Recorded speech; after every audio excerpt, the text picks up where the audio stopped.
From the National Association of Social Workers, this is Social Work Talks, and I'm your host, Elizabeth Lamott. And what a thrill it is to welcome Terry Real to today's conversation. He is a legendary speaker, best-selling author, trainer, couples therapist extraordinaire. He has written many best-selling books, and today we're going to be discussing his most recent book, Us, which was published in 2022 and just released on paperback last month. Terry Real has also developed a groundbreaking approach to couples therapy. It's called Relational Life Therapy.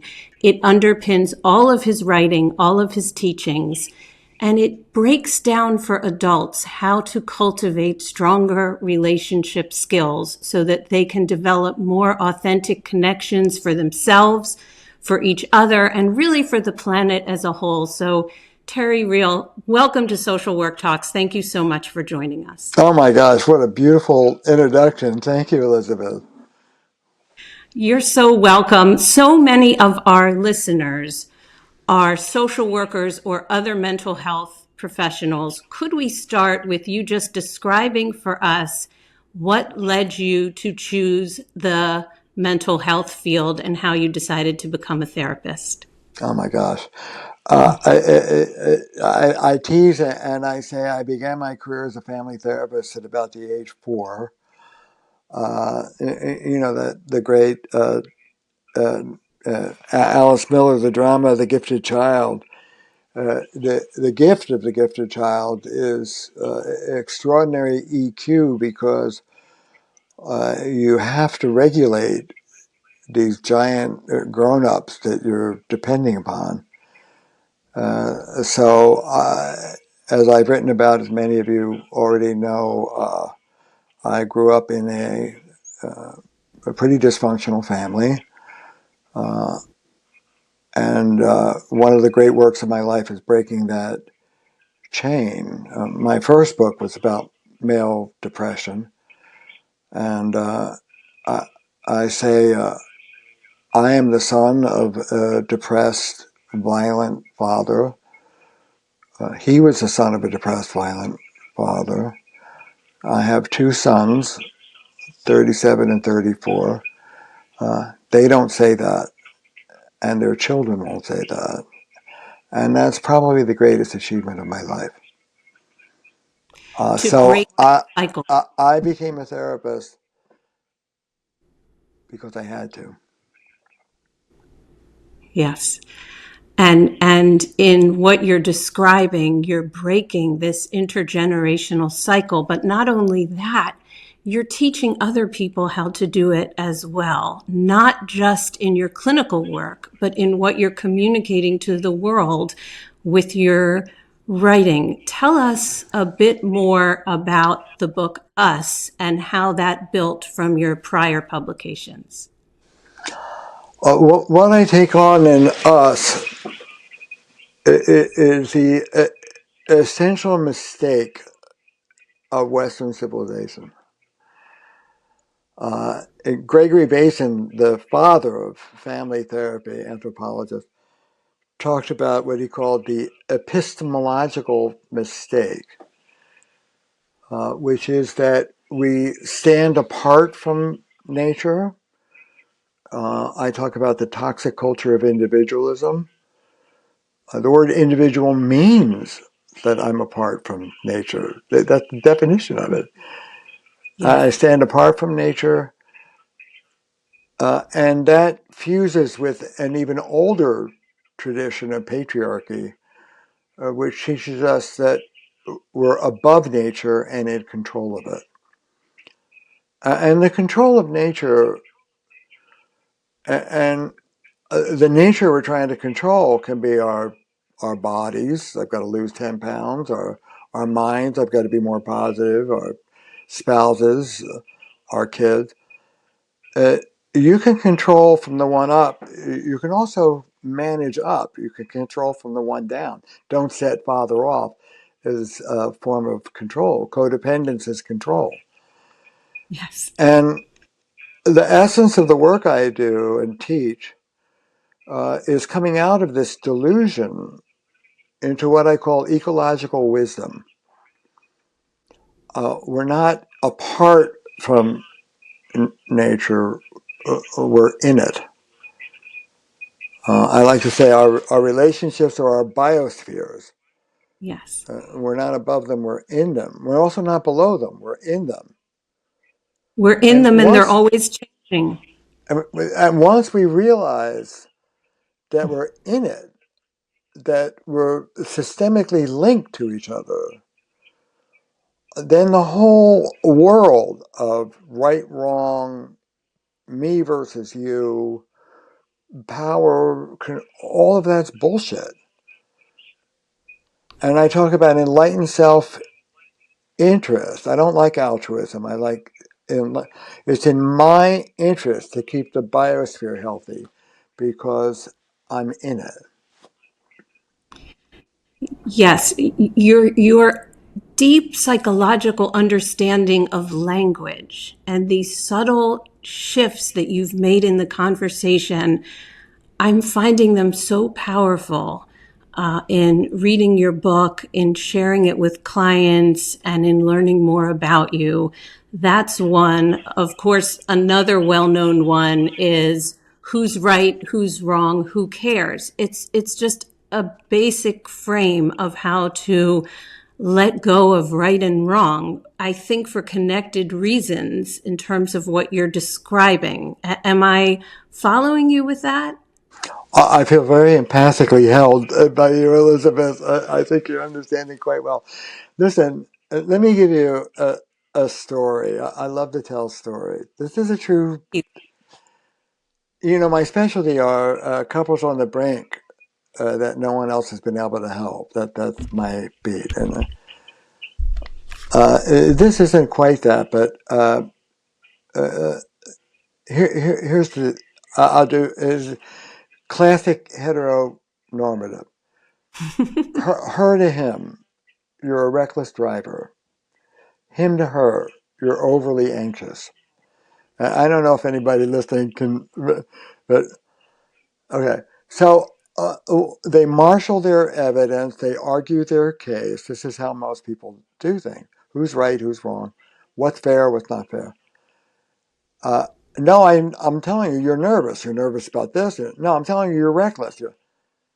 One session with me. This is a true story. Her to him, honey. Well, let's start with that. Yeah. Change the energy. Honey, I know you love me. Call me crazy. Call me a nervous Nelly. See, she just takes the whole objective battle off the table and speaks subjectively. Call me crazy. When we're driving and you're tailgating and switching lanes and speeding up, I get terrified. Terrified. Now, you care about me. When you drive by yourself, whatever, I worry about you, but when I'm in the car with you, you don't want me sitting next to you being terrified. You care about me. As a favor to me, even though you know you're a safe driver, could you please slow down? And him to her, it's absolutely, uh, okay. And what would have been a fight, I've been for 40, is settled in 10 minutes because it's not about you, me. It's not about right, wrong. It's not about fair, unfair. It's not about objective reality. Objective reality has no place in personal relationships. Right. This is my experience.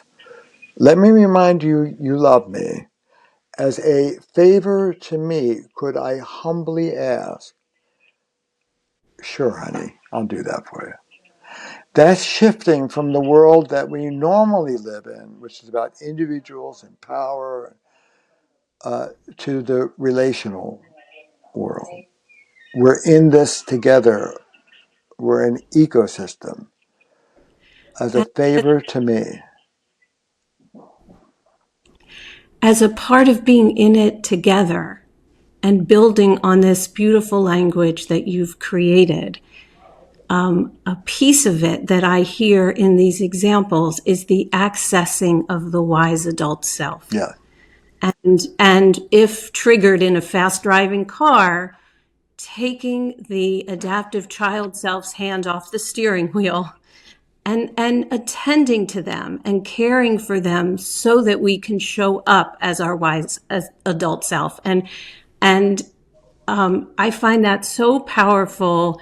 Can you break that down a bit more for our Yes. listeners and our? Yes, it's critical. Look, the name of my institute is Relational Life Institute. The name of the therapy is Relational Life Therapy. Guess what? What's curative in my work is teaching people to live a relational life in this planet. What does that mean?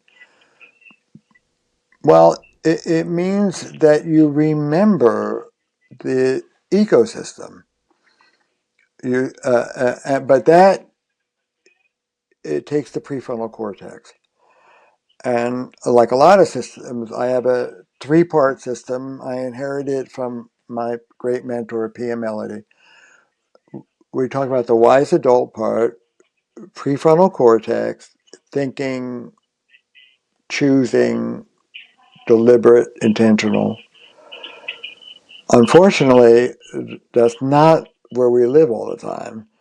There's also what we call the wounded child part of us, very young, the part that just experienced the abuse or neglect, all feelings, first moments of life to about 4 or 5.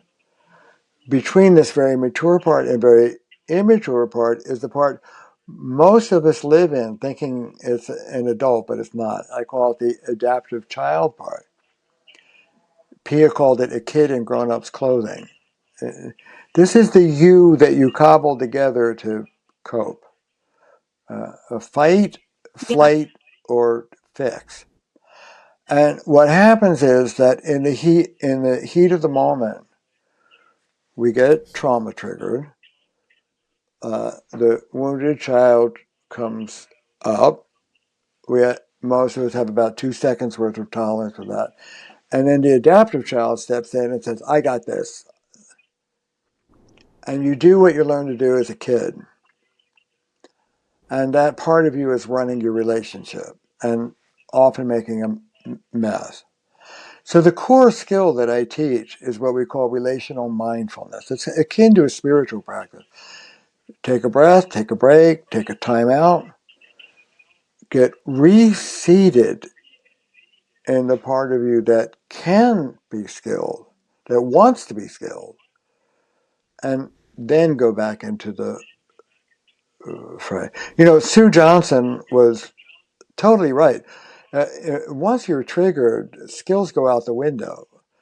We have to deal with You know, trauma. you described it so well that when you're triggered, it's not just that the skills go out the window, we relive the trauma of our adaptive child self. Yes. And there you have it. You don't It's remember so powerful. trauma, you relive it. You live it. I Yeah. think that's so important for people to keep in mind. And I mean, Terry, I feel like you're taking the way that many of us skilled couples therapists work and you're growing it and you're amplifying it. I mean, I always thought of this, yes, as a childhood self and yes, as a reactive self, but it's like you're putting them together in a way that can more deeply help someone.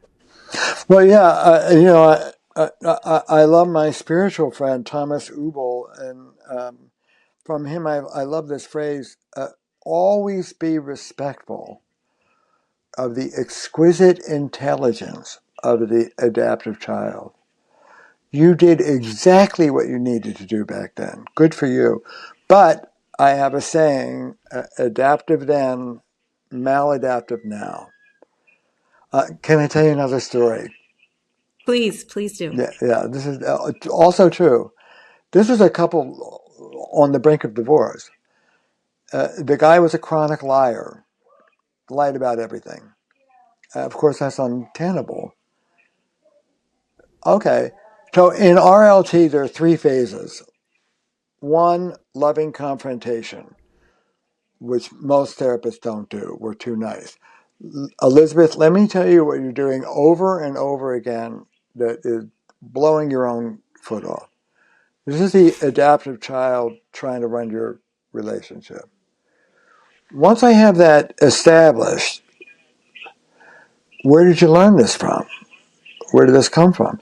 And RLT is pretty unique in that we do deep trauma work while your partner's Yes. sitting next to you.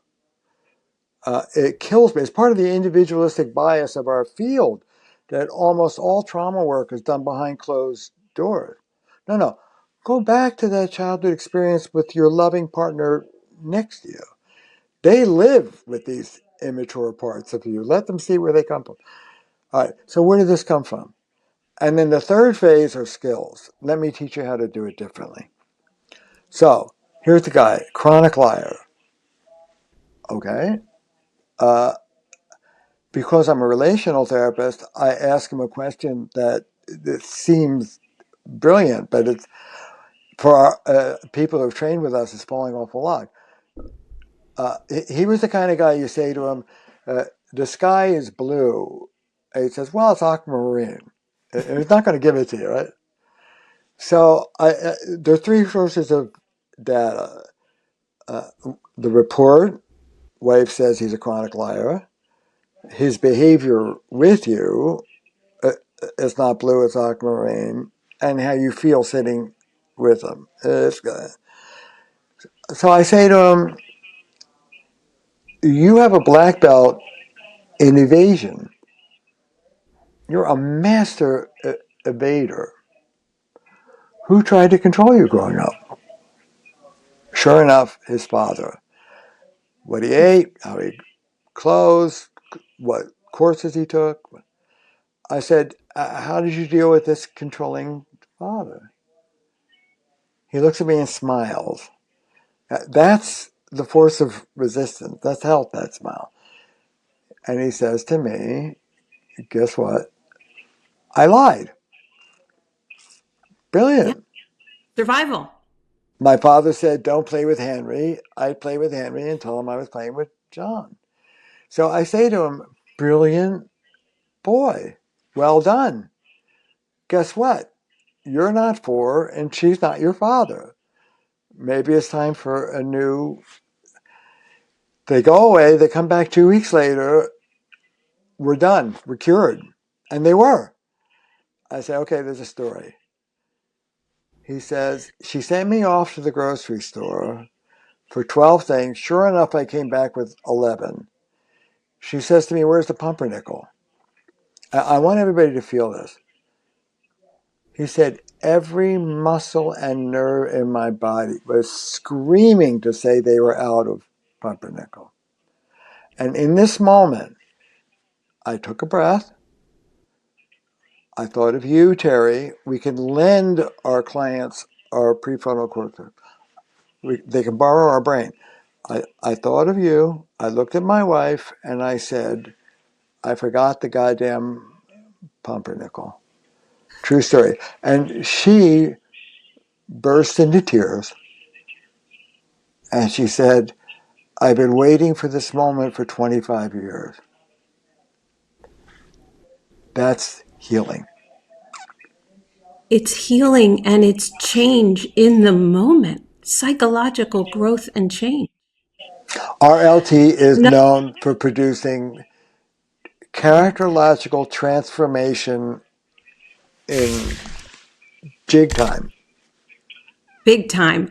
Another corner of this that I think is so important that I want to make sure we get to is the clarity and the structure in which you break down the process of a repair.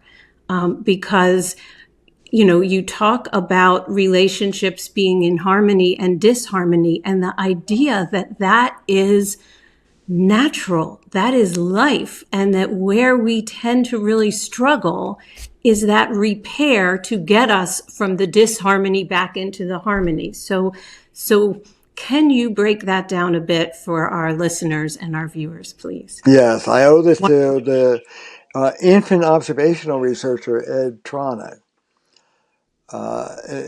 He, along with Barry Breslin, was one of the first to actually stick a camera in front of mothers and infants and see. And what he came out, the rhythm of relationships is closeness, disruption, return. The infant's totally relaxed, and then there's gas or a noise. Infant freaks out, mother freaks out, they're both freaked out, and then the gas passes or the nipples, and then we're back to. It's like walking, balance, imbalance. Our culture does not acknowledge this rhythm. A good relationship is all harmony. It doesn't equip us to deal It's so with. unrealistic. Right. You're talking to the guy who coined the phrase normal marital hatred. That disharmony phase is raw. That's okay. So, what makes life dicey is when you shift from harmony to disharmony. We all marry our unfinished business. We can return to that. Yes, we do. When you shift into that, you shift into your trauma. The adaptive child comes out and does what it did to survive, but it doesn't work. When you can move into the wise adult part of you, which can be cultivated, you can then reach for the skills that will lead you back into repair. And I break them down. You can go to read my. There's a way of speaking. There's a way of listening. There's a way of making repair. But you have to be in the part of you that wants to make repair before you'll use those skills.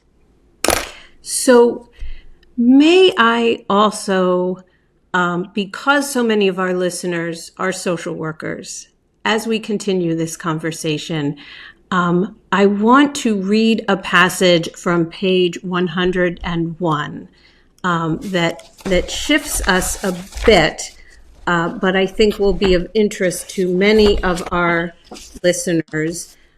You write, Relational life therapy transforms patriarchy, transforms individuals one couple at a time. The preservation of individualism has historically required the suppression of the less privileged voices. The unacknowledged social underpinning of both forms of individualism is caste, privilege, and exclusivity. You and me consciousness is rooted in competition, as if resources were limited and only the strong survive. The us consciousness, by contrast, embraces the whole, acknowledges our relationship to the unseen, the orphan, the exiles. Once we incorporate the perspective of the excluded, priorities reorder. And the reason I want to share this is I think social workers in particular are so poised for this to speak to the way we work in terms of our training and activism and understanding. So I wanted to share that and just get your thoughts. Oh, that's beautiful, and thank you for. Yeah, I'm very proud of being a social worker, and social work as a field is systemic. As a field, we're Deeply. ecological, and we have a long-standing tradition of welcoming the marginalized to the table and understanding the consequences of oppression and marginalization. I'm still grappling as a school. For 40 years, I've been writing about patriarchy, and we're just really opening up to issues of racism and other forms of marginalization. But the gift of bringing those without voice into the table is they have a different story to tell.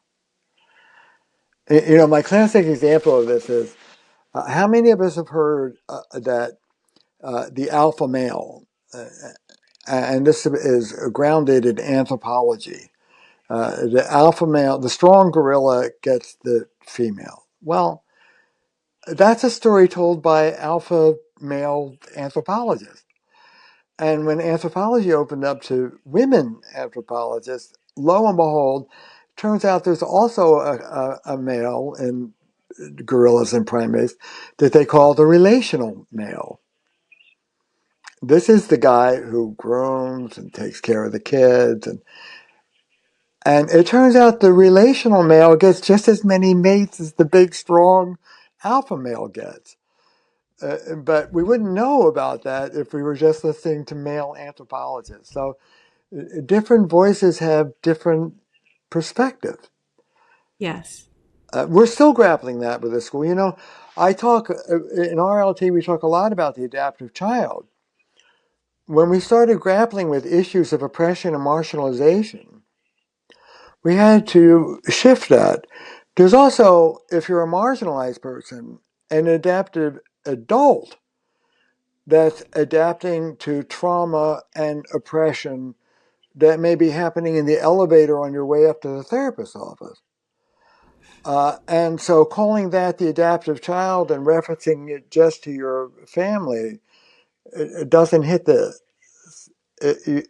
we have to have a bigger perspective. For example, as a white male therapist, telling a black female client or a black male client, you need to be more vulnerable.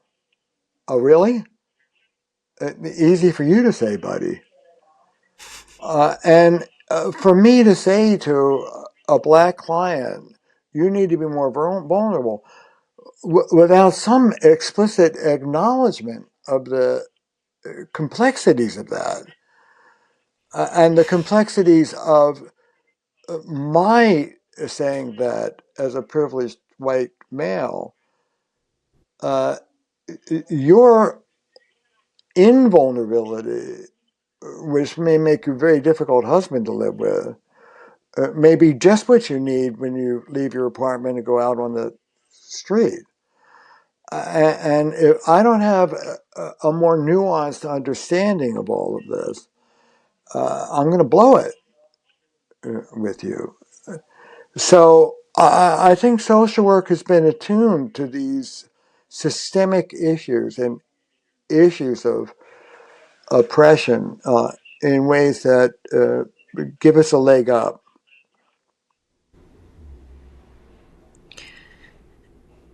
The issues of oppression are ones that so many of our clients feel, and you're speaking to it so thoughtfully. I can't help though but be curious. Do you notice any kind of gender differences in how clinicians train in relational life therapy? And if so, what do you observe there and how do you navigate that? Yeah, it's interesting. You know, I used to be pretty glib about it because I didn't want women to be disempowered. The first phase of the work is confrontation. Mm-hmm. And another distinguishing characteristic of RLT is we don't just take issues of shame.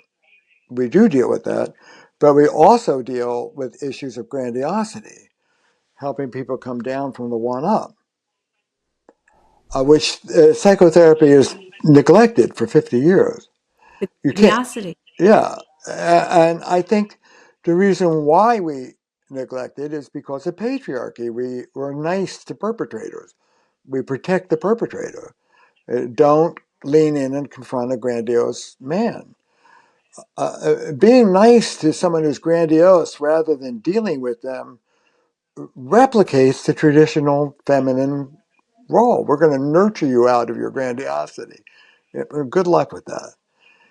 So we find a way of moving in and saying, look, Bill, we call it joining through the truth.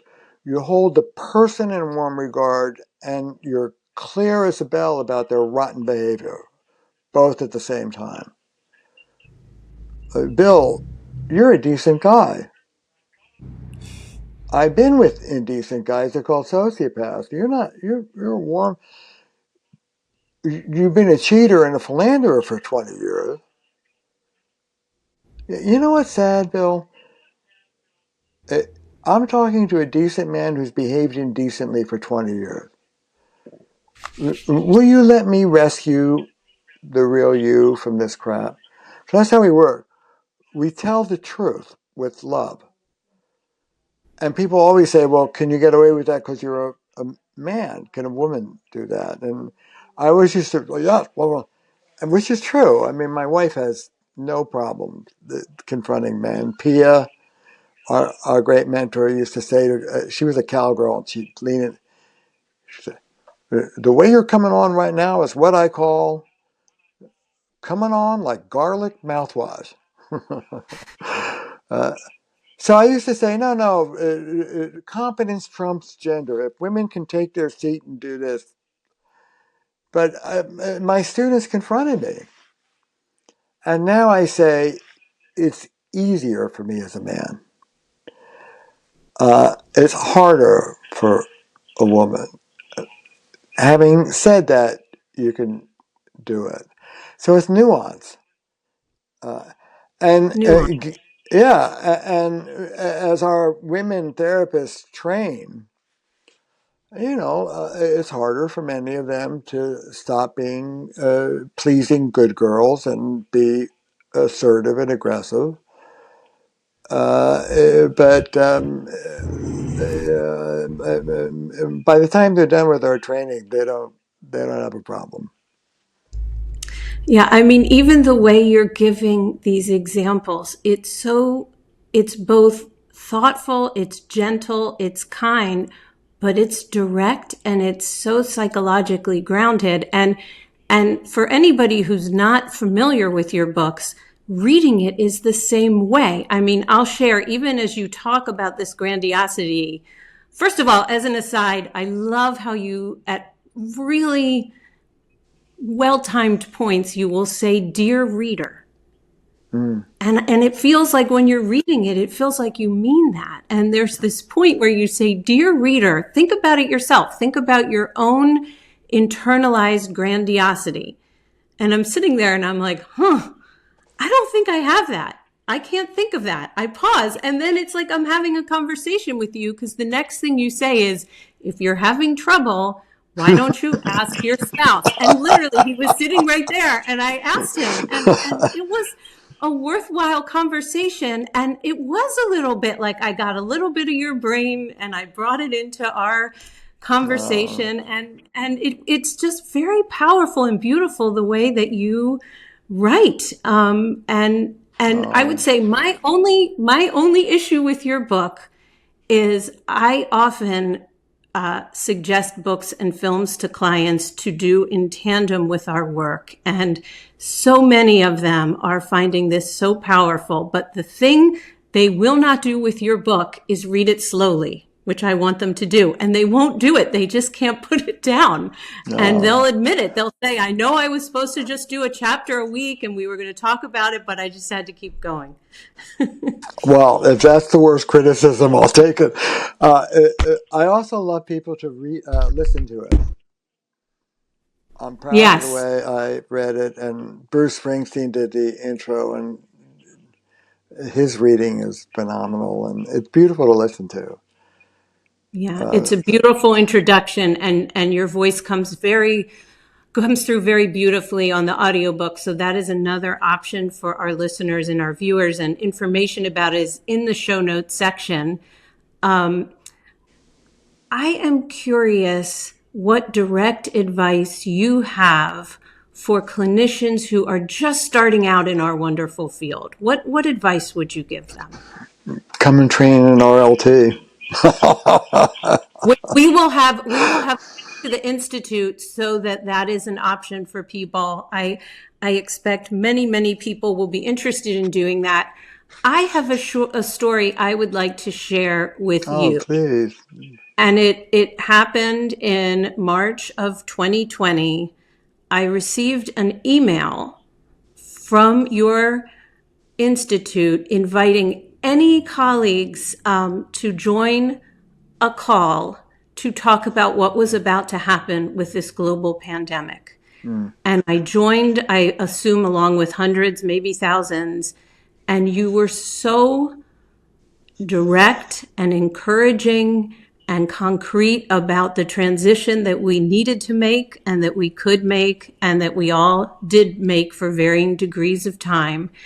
I want to thank you for doing that call and for helping me and so many others get started. And as one of our last questions, I am curious how you feel that the pandemic has shaped your work and shaped relationships. There's a sentence, and one of the things I'm really proud about in RLT is it fans out. The shift from power over or managing up, the two different more traditionally male, more traditionally female, but the shift from control to ecological interdependence. Mm. I talk about what I call coming out from under the great lie. The lie that a human being or group could be essentially superior or inferior to another. Grandiosity, shame. And that dynamic of inferior, superior plays out in our brain, plays out between partners, plays out between races, plays out in our relationship with nature. And moving into relationality means being in right relationship to yourself, to your spouse, your kids, to other races, to nature itself. And one of the things I say is that as a species, we will trade in the paradigm of dominance and power for the paradigm of cooperation and interdependence, or we will die. Or we will die. So the same shift that can transform a marriage, I believe, is the shift we're on the edge of as a species. And I don't, I'm not a fan of neutrality. This is the fight of our life. And we therapists and social workers are change agents.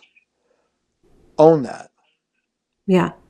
We Social workers know. so poised to own that. We know. Yeah. We know more about how to live wisely than the culture at large. Such a good point. Own that. Terry Real, thank you so much for joining this conversation and discussing this wonderful book. Us listeners, please do check out the show notes section of our website for information, both about the book, but about how to train at the Relational Life Therapy Institute. And I hope that someday we can continue this conversation with your next book. Thank you for joining us. I would love that. Thank you, Elizabeth. And what a lovely interview. Thank you. Thank you very much. You have been listening to NASW Social Work Talks, a production of the National Association of Social Workers. We encourage you to visit NASW's website for more information about our efforts to enhance the professional growth and development of our members, to create and maintain professional standards, and to advance sound social policies.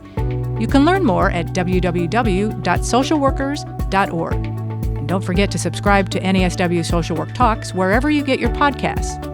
Thanks again for joining us. We look forward to seeing you next episode.